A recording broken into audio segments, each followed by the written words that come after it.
আসসালামু আলাইকুম। আমরা আজকে অষ্টম শ্রেণীর প্যাটার্ন অধ্যায়ের 6 নম্বর সৃজনশীল সলভ করব। আসলে প্যাটার্ন বলতে আমরা বুঝি একটা নির্দিষ্ট সমীকরণ মেনটেন করে সামনের দিকে এগিয়ে যাওয়া। এখন আমরা এই 6 নম্বর সৃজনশীলে যে বিষয়টা দেখতেছি, এই বিষয়টা মাথায় রাখবো, একটা নির্দিষ্ট সমীকরণ মেনটেন করে সামনের দিকে এগিয়ে যাওয়া। এখানে 6 নম্বর সৃজনশীলে কি বলছে, একটা সৃজনশীলে এখানে দেওয়া আছে সমান দৈর্ঘ্যের কাঠি দ্বারা নির্মিত প্যাটার্নটির, মানে এই যে একটা প্যাটার্ন, এখানে একটা চতুর্ভুজ, তারপরে তিনটা চতুর্ভুজ, তারপরে পাঁচটা চতুর্ভুজ। সমান দৈর্ঘ্যের কাঠি দ্বারা নির্মিত প্যাটার্নটির 15তম চিত্রের কাঠির সংখ্যা 88। কত বলছে? 88। হ্যাঁ, প্রশ্ন ক খ গ। আমরা প্রথমে ক নম্বর যে সৃজনশীলের প্রশ্নটা, এটা সলভ করব। ক নম্বরটা বলছে প্যাটার্নটির পরবর্তী চিত্রটি এঁকে কাঠির সংখ্যা নির্ণয় করো। মানে এই যে এখানে প্যাটার্নটা আছে, এটার পরবর্তী যে চিত্রটা সেটা কি হবে সেটা আমরা দেখব। কি হবে সেটা দেখব। একবার ভালো করে খেয়াল করি সৃজনশীলে। এখানে প্রথম চিত্র, এটা একটা চতুর্ভুজ, এটা একটা চতুর্ভুজ। তারপরে কয়টা চতুর্ভুজ? তিনটা। প্রথমে একটা, তারপরে তিনটা, তারপরে কয়টা? পাঁচটা। তাহলে প্রথমে একটা ছিল, তারপরে তিনটা, তারপরে পাঁচটা। ওকে, আমরা এই বিষয় একটু মাথায় রেখে এখন সমাধানে যাই। ক নম্বর সমাধানটা এখানে কি বলছে, প্যাটার্নটির পরবর্তী চিত্র এঁকে কাঠির সংখ্যা নির্ণয় করো। এখানে প্রথম চিত্রে আমি দেখতেছি একটা চতুর্ভুজ, তারপরে তিনটা, তারপরে কয়টা? পাঁচটা। তার মানে এখানে আমি খেয়াল করলে দেখতে পাবো চতুর্ভুজ প্রত্যেকবার কয়টি করে বেশি হচ্ছে? দুইটি করে। এখানে প্রথমে ছিল এক, এখানে তিনটা, তারপরে কয়টা? তারপরে হয়ে গেছে পাঁচটা। তার মানে দুইটা করে চতুর্ভুজ বৃদ্ধি পাচ্ছে। তারপরে কয়টা হবে? 7টা। তাহলে আমি লিখব প্যাটার্নটির পরবর্তী চিত্র, এখানে আমি 7টা চতুর্ভুজ দেব। কয়টা চতুর্ভুজ? 7টা। কারণ প্রত্যেকবার দুইটা করে বৃদ্ধি পাচ্ছে। প্রথমটাতে ছিল একটা, তারপরে ছিল তিনটা, তারপরে পাঁচটা। এখন কয়টা হবে? 7টা।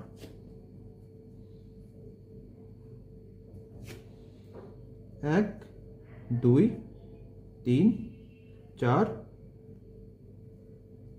পাঁচ, ছয়। এক, দুই, তিন, চার, পাঁচ, ছয়, আরেকটা। শেষ। আমাদের উত্তর এটাই।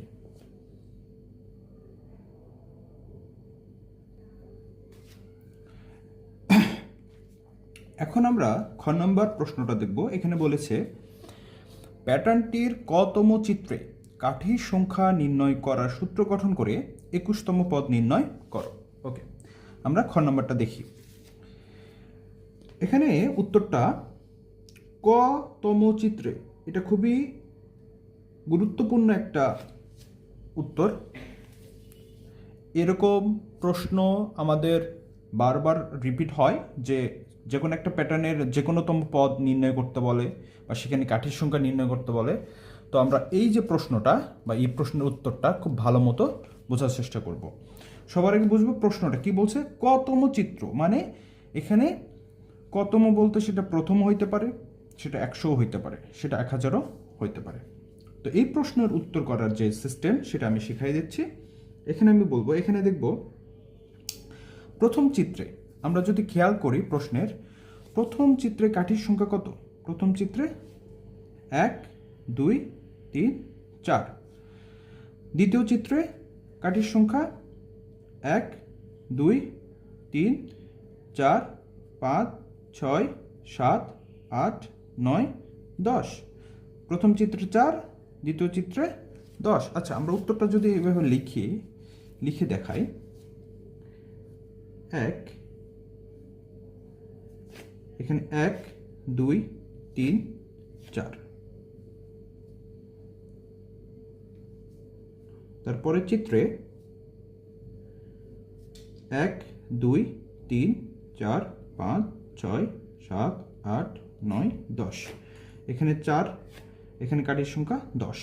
এটা উত্তর আপনাদের এভাবে লেখার কোনো প্রয়োজন নেই, আপনারা যদি এটা না লেখেন সমস্যা নেই, আমি জাস্ট আপনাদের বোঝানোর জন্য এটা লিখলাম। তারপরে কয়টা চতুর্ভুজ? 5টা, 1 2 3 4 5, 1 2 3 4 5 6 7 8 9 10 11 12 13 14 15 16। তাহলে তারপরে কাঠির সংখ্যা কত? 16। তো আমরা এখানে খেয়াল করতেছি কত করে বৃদ্ধি পাচ্ছে? 6 করে। আপনারা এটা উত্তরপত্রে না লিখলেও চলবে, না লিখলেও চলবে। আচ্ছা, তাহলে আমরা এখন দেখব এখানে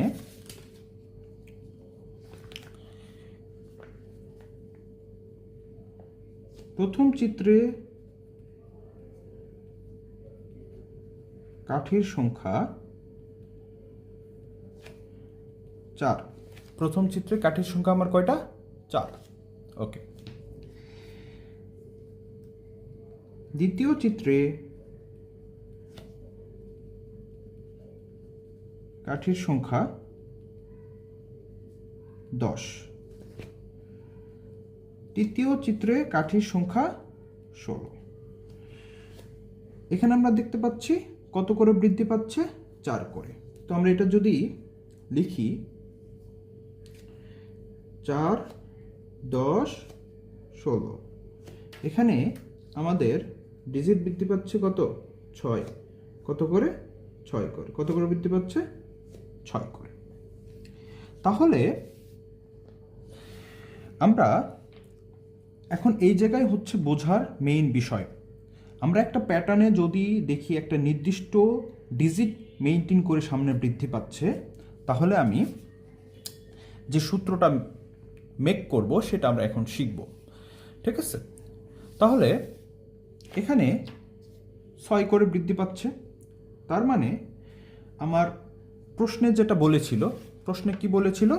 প্যাটার্নটির কতম চিত্রের কাঠির সংখ্যা নির্ণয় করার সূত্র গঠন, কি গঠন করতে বলছে? সূত্র গঠনের ক্ষেত্রে আমরা দেখব এখানে বৃদ্ধি পাচ্ছে কত করে? 6 করে। তাহলে লিখব কতম চিত্র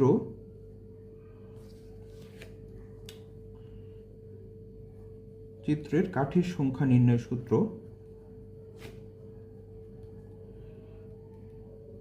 সংখ্যা নির্ণয়ের সূত্র। সূত্রটা কি হবে? বৃদ্ধি পাচ্ছে কত করে? 6 করে, মানে 6 করে। তাহলে আমি লিখব 6 ক। কি লিখব? 6 ক। যত করে বৃদ্ধি পাবে আমি তার সঙ্গে ক গুণ করব, 6 ক। এখন এই 6 থেকে আমার এই 4 বড় না ছোট? ছোট। কত ছোট? 2 ছোট। সো 6 ক মাইনাস আমি কত দিব? 2। 6 ক মাইনাস 2। তার মানে এই যে প্রশ্নটা, এই প্রশ্নের কতম চিত্রের কাঠির সংখ্যা নির্ণয়ের সূত্র হচ্ছে 6 ক মাইনাস 2। 6 ক মাইনাস 2। এখন 21তম পদ নির্ণয় করব। অতএব 21তম পদ 6 ক মাইনাস 2, এই কয়ের জায়গায় আমি 21 বসাবো। এখানে যদি আমাকে বলতো 25তম পদ,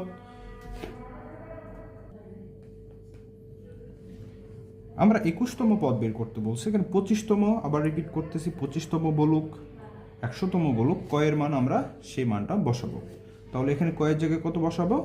21। কয়ের জায়গায় বসাবো 21 মাইনাস 2। তাহলে 6 এর সঙ্গে 21 গুণ করলে আমার কত হচ্ছে? 126। 126 মাইনাস 2 124। তার মানে 21তম যে পদ, সেখানে কাঠির সংখ্যা কয়টা থাকবে? 124টা। হ্যাঁ, এই যে প্যাটার্ন আমার ফলো করছে, প্রথমে 4টা কাঠি, তারপর হচ্ছে 10টা কাঠি, তারপর হচ্ছে 16টা কাঠি, এভাবে 21তম পর্যন্ত যদি যাই তাহলে আমার কাঠি হবে কত? 124টা। এটা এখানে উত্তর।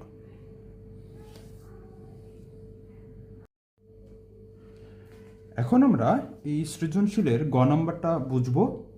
15টি চিত্রের শেষ 12টি চিত্র তৈরি করে প্রয়োজনীয় কাঠির সংখ্যা নির্ণয় করো।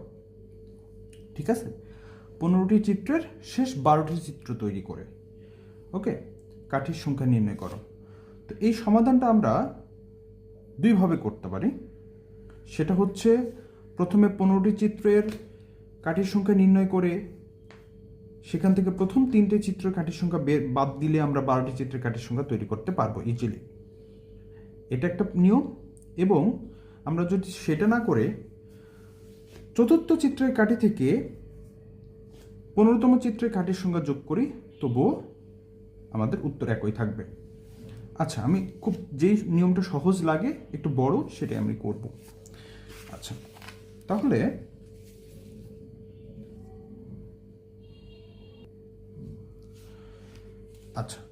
আমরা এখন দেখব 15টি চিত্রের শেষ 12টি চিত্র তৈরি করার প্রয়োজনীয় কাঠির সংখ্যা নির্ণয়। 15টি চিত্রের শেষ 12টি চিত্রের কাঠির সংখ্যা নির্ণয় করার জন্য আমরা প্রথমে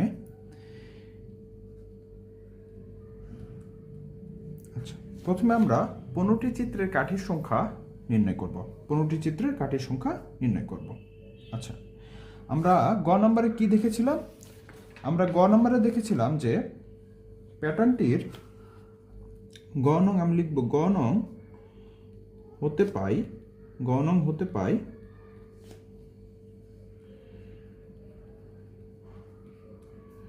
প্যাটার্নটির সূত্র 6ক - 2। প্যাটার্নটির সূত্র ছিল 6ক - 2। আচ্ছা, তাহলে আমি এখানে 15তম চিত্রের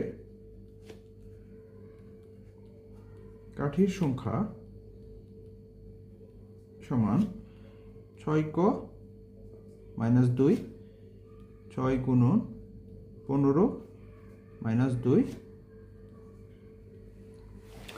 6 সঙ্গে 15 গুণ করলে আমার হয় 90 - 2 88।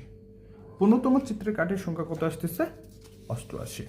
আচ্ছা, প্রথম চিত্রের কাঠির আমি তো জানি, প্রথম চিত্রের কাঠির সংখ্যা আমরা বের করেছি। প্রথম চিত্রের কাঠির সংখ্যা, বা আমরা প্রশ্নে যদি আমরা খেয়াল করি তাহলে দেখব প্রথম চিত্রের কাঠির সংখ্যা কত?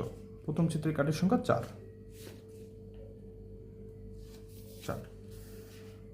আচ্ছা, সরি, এটা হবে খ নং হতে পারে।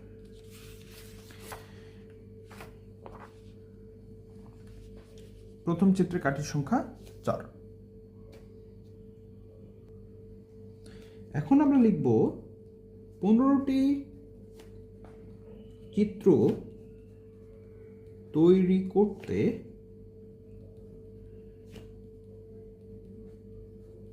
কাঠির সংখ্যা। 15টি চিত্র তৈরি করতে কাঠির সংখ্যা,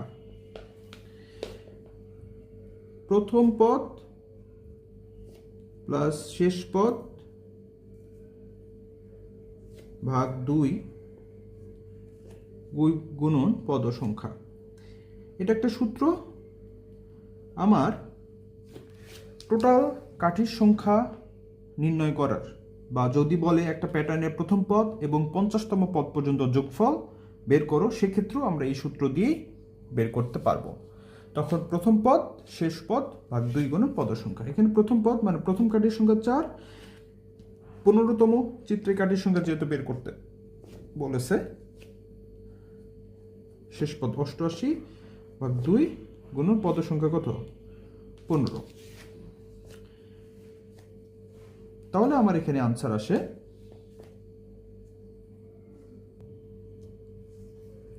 690। কাঠির সংখ্যা এতটি। তাহলে আমরা দেখলাম 15টি চিত্র তৈরি করতে টোটাল যে কাঠি লাগবে সে কাঠির সংখ্যা 690। 690। এখানে প্রথম পদ বলতে প্রথম চিত্রের কাঠি, শেষ পদ বলতে 15তম পদ বোঝানো হয়েছে।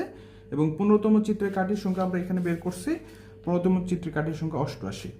সো এই জন্য আমরা শেষ পদে কি দিলাম, 88, এবং সূত্র অনুযায়ী ভাগ 2 গুণন পদ সংখ্যা। আচ্ছা, একইভাবে আমরা প্রথম 3টা চিত্রের কাঠির সংখ্যা বের করব। প্রথম 3টা চিত্রের কাঠির সংখ্যা বের করব। এখন প্রথম 3টা চিত্রের কাঠির সংখ্যা বের করার আগে আমরা দেখব তাহলে প্রথম কাঠির সংখ্যা 4। প্রশ্নে আমরা দেখি প্রথম চিত্রের কাঠির সংখ্যা ছিল 4, দ্বিতীয় চিত্রের কাঠির সংখ্যা ছিল কত বের করেছিলাম আমরা প্রথম প্রশ্নটাতে 4, দ্বিতীয় চিত্রে 10, তারপরে 16। তাহলে প্রথম চিত্রে কাঠির সংখ্যা ছিল 4, তারপরে 10, তারপরে 16। ওকে, তাহলে এই যে বিষয়টা ইউজ করে আমরা এখানে এখন প্রথম 3টি চিত্রের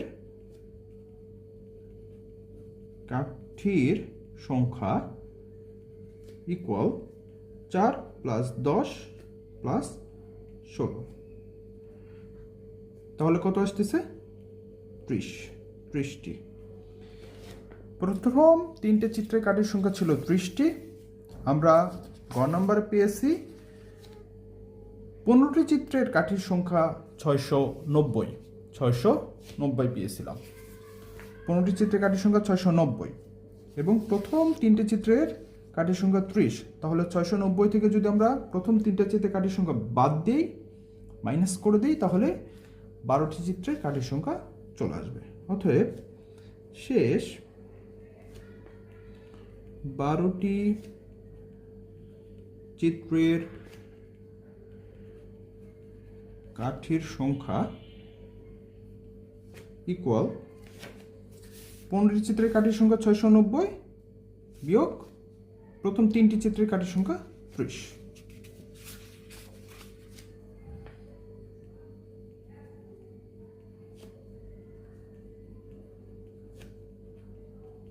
এটাই আনসার। আশা করি আপনারা বুঝতে পেরেছেন। এখানে আমাদের ম্যাথ বোঝার ক্ষেত্রে বুঝতে হবে প্যাটার্ন বিষয়টা কি। আবার বলতেছি, প্যাটার্ন একটা নির্দিষ্ট সমীকরণ মেইনটেইন করে সামনে যায়। পরবর্তী ভিডিওতে আবার দেখা হবে। ধন্যবাদ।